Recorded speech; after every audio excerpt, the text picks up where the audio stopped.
Good morning! For today's ganap mga pangga, mag-family outing kami ngayong araw. Dahil birthday ng Junakis ko mga pangga, ang request niya sa akin ay mag-swimming na lang daw kami. Papunta na pala kami nito mga pangga kung saan kami mag-swimming. Sumakay lang kami dito ng tricycle mga pangga kasi yung 4 wheels namin nasa planet Mars pa talaga mga pangga. Kasama ko dito, sumakay ng tricycle mga pangga, yung mother ko, tapos yung tatlo kong pangmangkin at si Madam Kuriray. Nakatawa jud ko ani mga pangga baki ni among gisakyan na tricycle kay halos dili naman siya kasaka. Oy unsa man ni among mga timbang bugat manggod kaayo. Huy kuyawan. Dato ni i-pass forward mga pangga oy para dali ra kayong mabot as taas baya kayo ni ang akong video karong adlaw. Huy kuyawan. Dito na kami mga pangga sa venue kung saan kami magsi-swimming. Magbabayad muna kayo ng entrance mga pangga bago kayo pumasok doon sa loob. Medyo mahal konti mga pangga yung entrance nila pero carry lang basta enjoy lang yung mga Junakis ko at yung mga pamangkin ko. Ganon talaga mga pangga, laban lang. Pagpasok ko agad dito sa loob mga pangga, hinahanap ko agad yung mga magaganda kong hipag. At ito pala yung ginagawa nila dito mga pangga, nag-iihaw sila ng karning baboy at isda. Nagtanong ako sa kanila mga pangga kung ano ba yung name ng cottage namin kasi nga yung mga cottages dito mga pangga, ipangalan ng mga santo. Kahit taga rito ako mga pangga pero first time talaga akong makapasok dito sa Musaka Resort mga pangga. Ito pala yung name ng resort nila. Ang unang plano kasi namin sana mga pangga is magsiswimming kami sa dagat para yung mga rayuma at yung mga panuhok namin ay mawawala. Pero yung dagat ngayon mga pangga hindi siya pwede sa mala Christine kong beauty baka malunod kasi doon kasi nga grabe sobrang lakas ng alon. Kaya ito ni-request ng Junakis ko mga pangga. Maganda rin naman dito mga pangga kasi yung mga kids nyo dito safety po talaga sila mga pangga. Kahit iwanan nyo dyan mga pangga hindi ka mag-alala kasi nga may pangbata talaga dito at iba yung pang matanda. Uy matanda, ganun. Simple lang siya mga pangga pero rock. Napakaganda dito mga pangga. Ito pala yung cottage namin mga pangga. Ang name ng cottage namin is St. Peter. Ang bayad dito mga pangga is 500 pesos. At dumating na rin si Madam Rochelle mga pangga. Nagkasunuran lang kami sa pagdating dito sa resort. Pagkatapos pinuntahan ko muna yung mga pamangkin ko at yung Junakis ko mga pangga kung ano ang ginagawa nila. Sobrang saya nila dito mga pangga kasi umiikot yung pool at ako naman ang nahihilo sa kanila.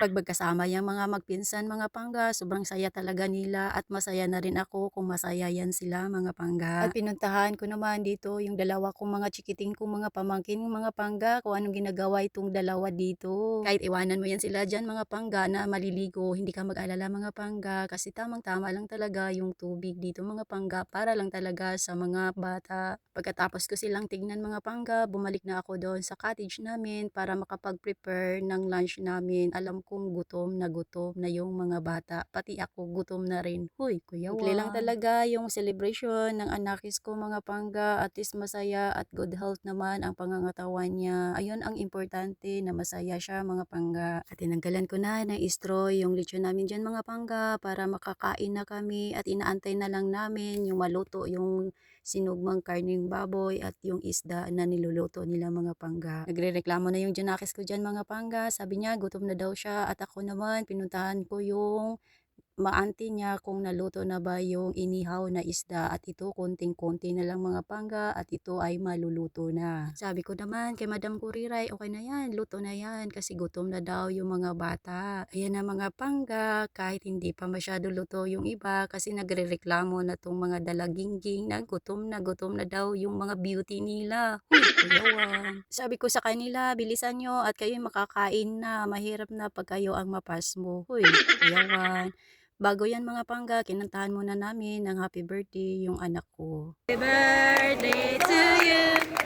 Happy birthday to you. Happy birthday, happy birthday, happy birthday to you. Habo. Oh.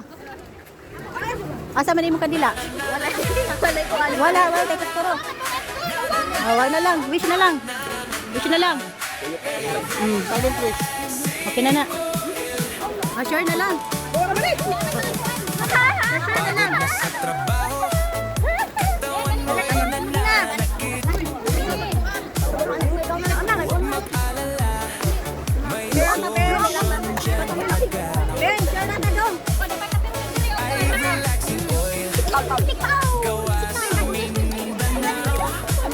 Magpanit, ma. Magpanit. Te, nabanat te. Hoy, kamot ha, kamot! Wait, unod ba't kuya?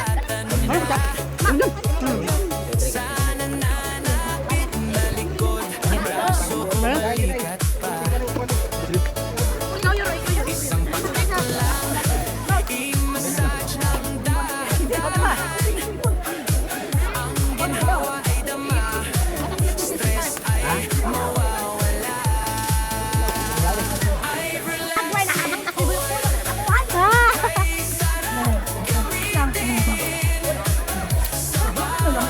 Sama ka tuway trip kay duha ako. Naghanap ko. Daghan na yung silingkon. Laming na mo dun. Nawin mo di ka na. Relax ka muna, katawan mo'y panatag na. Grabe mga pangga, sobrang ingay namin. At ito mga pangga, dumating na rin yung pinakamalakasan kong hipag. Nahuli kasi yung hipag ko sa pagdating mga pangga kasi marami talaga siyang ginagawa sa kanyang buhay. Busy person talaga yan mga pangga. Pagkatapos kumain ng mga bata mga pangga, ito naliligo talaga sila at sinabi nila, susulitin nila yung binayad nila na entrance. Ganon. Hoy, kuyawan. At hindi na rin kami naligo ni Madam Rochelle dito mga pangga kasi yung Mala Christine kong beauty may red tide mga pangga. Baka kung maglublob kami dito mga pangga, baka magiging red sea na tong swimming pool nila. Uy, kuyawan. Dapat na sa akin mga pangga, basta masaya yung mga bata, okay na yun at goods na yun sa akin. Yun lang mga pangga, sa ganap namin ngayong araw for today's video is Ligo Series. Maraming salamat. God bless everyone. Amping mo kanunay. Bye!